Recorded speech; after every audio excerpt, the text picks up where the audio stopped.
السفير المصري في باريس محمد مصطفى كمال عن الموقف الفرنسي من الأحداث في مصر، وقال لنا إنه بيتم طبعا يعني حكى لنا على عدد من المسارات السياسية، لكن كمان يبدو على المستوى الغير رسمي إنه الجالية المصرية بتنظم مسيرات مختلفة للتعبير عن ما حدث لمصر بعد 30 يونيو وتأييد ما يسمى بخارطة المستقبل المفترض أنها تخرجنا نتمنى للمرة الثالثة ولكنها الأخيرة من المراحل الانتقالية.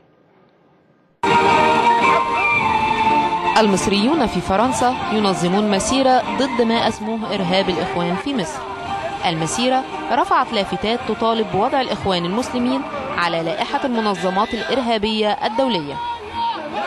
لا، انت تعارض المجموعه دي، فكرهم متشدد ومتطرف، تعارضهم يكفروك يكسوك يعرضوك، يعني توصل لان هم يذبحوك او يقتلوك، فاحنا بنحذرهم من المجموعه دي وان هي موجوده هنا. اللي انا عايزاه وجايه مخصوص عشانه ان انا احيي الجيش المصري العظيم بتاع مصر اللي هو حمى مصر.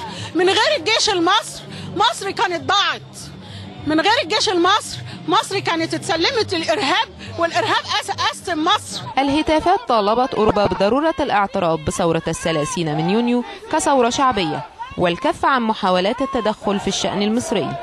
كما اتهمت الهتافات المنسق الأعلى للسياسة الخارجية كاترين أشتون والرئيس الأمريكي باراك أوباما بدعمهما للإرهاب في مصر. احنا بنوجه رسالة للجيش المصري والشعب المصري ونقول له ألف مبروك على الثورة الثالثة المجيدة، وإن شاء الله دايما على طول.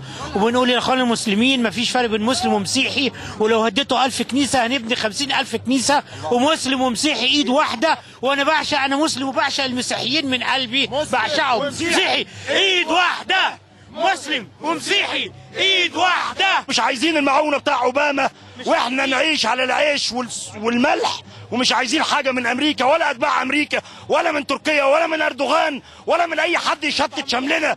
مصر مسلم ومسيحي ايد واحده. احنا جايين ندعم الجيش المصري وبنقول له احنا وراك بروحنا وبدمنا. مش هنقول الاخوان المسلمين ولكن هنقول الاخوان الارهابيين، احنا جايين ضدهم. قعدوا معانا سنه وكنا فاكرين ان هم كويسين وفي منا اللي انتخابهم، ولكن ما ادوناش اي حاجه، بالعكس كان هيبيعوا البلد كلها.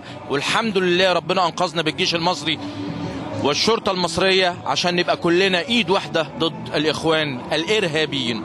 هذا وقد انتهت المسيره امام برج ايفل الشهير، حيث تم عرض فيلم تسجيلي لكل الانتهاكات الدمويه التي ارتكبها الاخوان منذ 30 من يونيو وحتى الان. مها جودة، شبكة تلفزيون الحياة، باريس.